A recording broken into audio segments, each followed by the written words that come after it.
So Becky Lynch, she was on this interview with, her and Seth Rollins was on this interview with Burke Kirk, Kirks, Kirkshire. I don't know.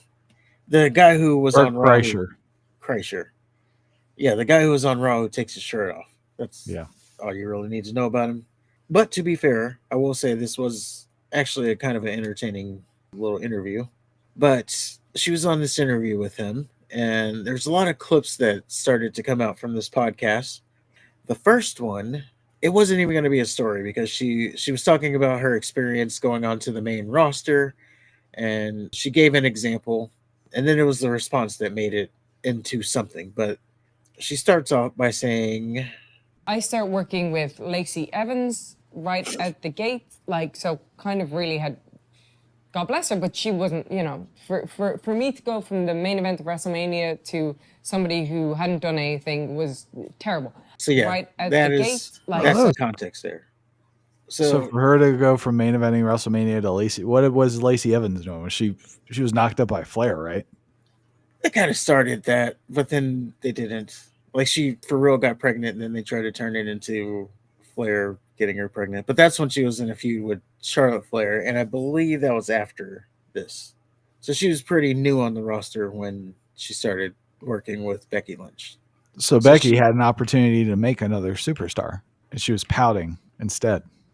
I think it was more the story about she had main evented WrestleMania, and then She was now main she's eventing like WrestleMania, and then she was given an opportunity to make a young superstar, and instead of doing that, she pouted and looked at it as a demotion. Well, she was the hottest thing on the roster at the time. Which makes even more sense for her to try to put somebody over. She was in segments with The Rock. She was in segments with Stone Cold Steve Austin. Oh, I would have hated that fucking shit. And you want her to go and work with Lacey Evans? Yeah, who they were really high on. They were, but the fans weren't. Really, maybe if they would have got a better performance out of pouty face Becky Lynch, they would have liked Lacey Evans more. Well, I don't know. You should have a problem with it because it's your name that they're throwing out there. But she didn't even say anything that was false. You hadn't done anything. She just said what it was. You hadn't done anything. It's like equivalent to Roman Reigns. He goes out and beats Brock Lesnar, and then the next night they have him feuding with like Austin Theory. It's like he hadn't done anything. Austin Theory beat John Cena. Okay, now Austin Theory, but back then he didn't beat John Cena. I'm talking about back in WrestleMania 35 era. So, but at one point in time, he was Vince's little protege. So if you wanted to get Vince's protege over, what better way to do that than have him compete with Lesnar? All right, Javon Evans. Gunther should be raising this talent up. Well, there's a difference though. There's a difference between trying to raise up a rookie. Got him. No, you didn't get me. I got him. You didn't get me. Hold on, gotta give me a chance. Javon Evans is in the developmental. Austin Theory was on the main roster. So if you want to build up another main roster guy, like this person belongs on the main roster. All right, then Carmelo Hayes. Now see if he would see if they start a feud over this now. Well, no, because enough time has passed on Carmelo Hayes where it's a joke. If they would have done that like right off the bat with Carmelo Hayes, then yeah, you would have been onto something. Like if Carmelo Hayes would have debuted on SmackDown, maybe had a win or two, and then had a competitive match with Gunther, no problems. But now we've seen Carmelo Hayes' body of work. He's lost to the fucking Pretty Deadly guys. Again, they've had to import R-Truth just so he can get a win. That's true. Got him. But I think it would have been a non-story had Lacey Evans not backfired. Probably. Fired I think she overreacted just a little bit. She didn't get talked about long enough for that kind of reaction. Well, maybe she read it and didn't hear it. Because again... That's even worse. Because, that's what I said. It was like, oh, well... there's nuance to how she said it. Yeah, she quote tweeted Wrestling Purists. So that might have been her exposure to it, just seeing, the text here. And it's like, this bitch. And then, Well, that's stupid. And again, if it would have stopped there, I mean, it wouldn't really have been a story. But then Lacey Evans jumped in and she took, obviously, offense to Becky Lynch using her name in such a way. So she goes on to her Twitter and she responds, "Don't hate the player, hate the game. The only person who Shoot cried more than you was the baby I had on my hip while taking all the opportunities. If, when I come back, you will still do nothing but gently shake my hand and say how cute my little family is backstage. So Ooh. not only did she call Lynch out for crying backstage, and I assume she means crying for opportunity, but she said, she's going to be a two-face and, act like nothing happened. So, I bet she like I said, would. She seems like the type. who, Becky? Yep. Well, I was reading through the comments on this, and I gotta say, I'm not sure.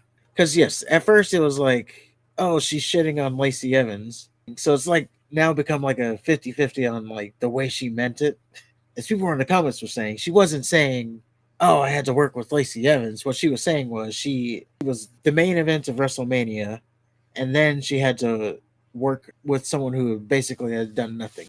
She did drop the if when I come back, you're not coming back. First of all, you'd have to shut down the OnlyFans, and that's not going to happen. And let's not forget your actual roster run wasn't the best.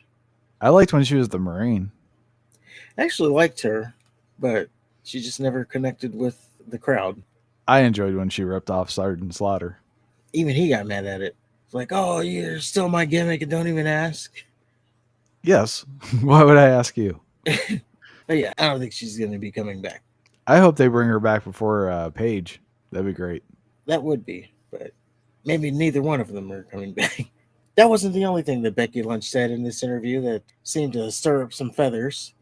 In this same interview, she talked about a experience that she had on the main roster. Now, I personally think this was kind of a reckless thing that she did here, but let's play the soundbite first.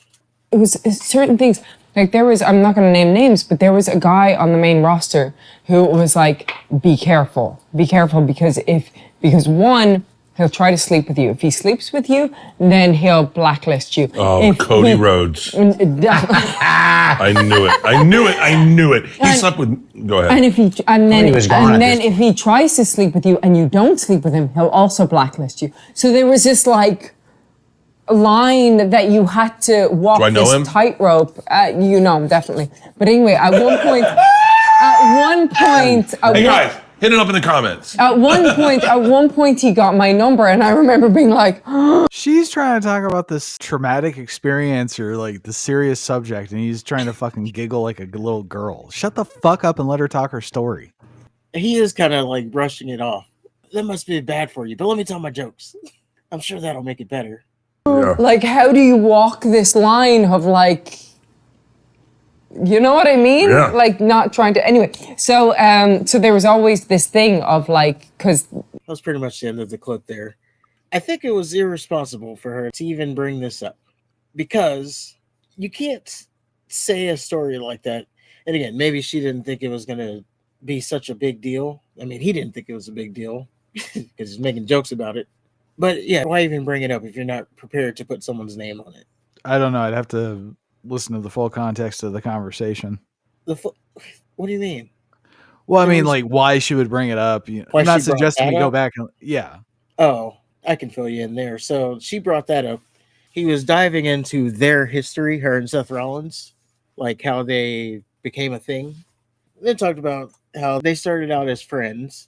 They were both in relationships with other people. Is that the one where the lady that released Rollins' dick pics? I don't know. I don't know about any of that. Are you serious? Nope. Don't even. I don't want to know.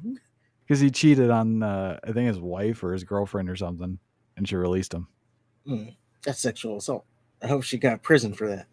But anyway, that's the context. So she was talking about they started out as just friends, and then she was basically told to stay away from dating people, and then she got into that story. And then there's this. Well, I mean, I don't think it's irresponsible of her to bring it up then, because she's asked a question of the genesis of their relationship, and if that happens to be part of it, it seems like she's just talking about shit as an aside, like when she shat on Lacey Evans. It was no big deal, but Lacey took it to heart. She's just saying too much. We do have a follow-up that WWE reached out to Becky Lynch and then apparently got the name of the person to make sure that person will never work in WWE again. Jesus Christ. And of course, it would be wildly irresponsible for us as a show to speculate who this person could be. Drew Gulak. No, because she said blacklisted. I don't think he had that power. That's true. Who would have that power? Initially, I thought it was Jericho, if I'm being honest. Because, Jericho hit on that one girl at one time. But they want him back, though. They do. Maybe they did, and then now they don't. I recently, like today, read that they have a retirement storyline. Okay. I saw that too. So maybe it wasn't Jericho. I was just saying that just was the first name that would have popped up. Right. No, that's a reasonable name, but when you think about it, I don't know if that makes sense.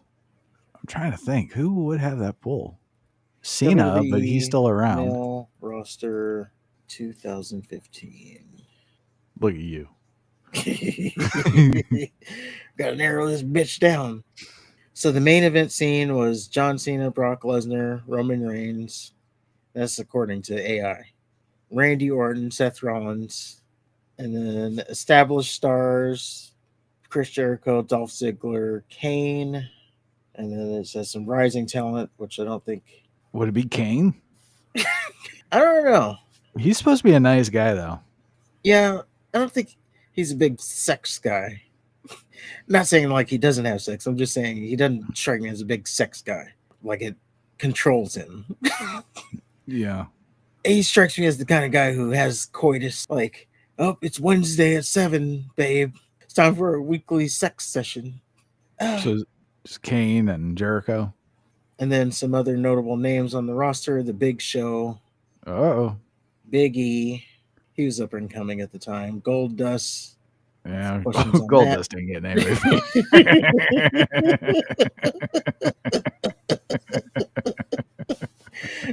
Mark Henry. What if it was Jack Big Swagger. You don't think he had that pull at that point? Let's see, 2015.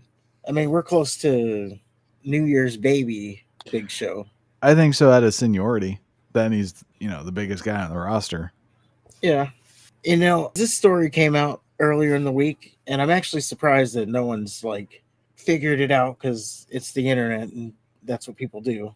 Or there hasn't been some guilty conscience come forward and put out a tweet. Back in 2015, I did this and, try to defend themselves before it's figured out. But neither one of those have happened. So it's surprising to me. Maybe she's just full of shit. I mean, I believe her. Now, it does sound kind of crazy. Her saying, oh, he's going to try to sleep with you and you'll be blacklisted if he does or if he doesn't. Then what's the point? So if he catches your attention, then you're done. Whether you do or you don't, you're done. I just think it's kind of wild that WWE would no longer hire somebody based on something that somebody told Becky Lynch. She didn't say that this person propositioned her. She said somebody told her. Well, she said they got her number there at the end. So? That's the end of what she said. Is like, then they got my number and it was like, how do I balance this out? So she didn't say she had to let him down and then he called me and I had to go, meet him.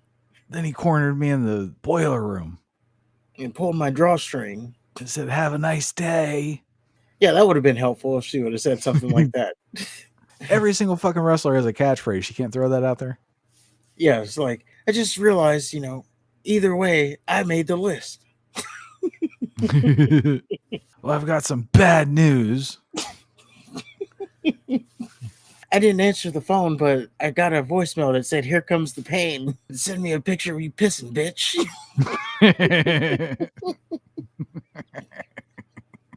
But yeah, I hope we do get some follow-up just to see who she could have been talking about. But I think it's ultimately irresponsible for her to just mention it and then not have a name ready.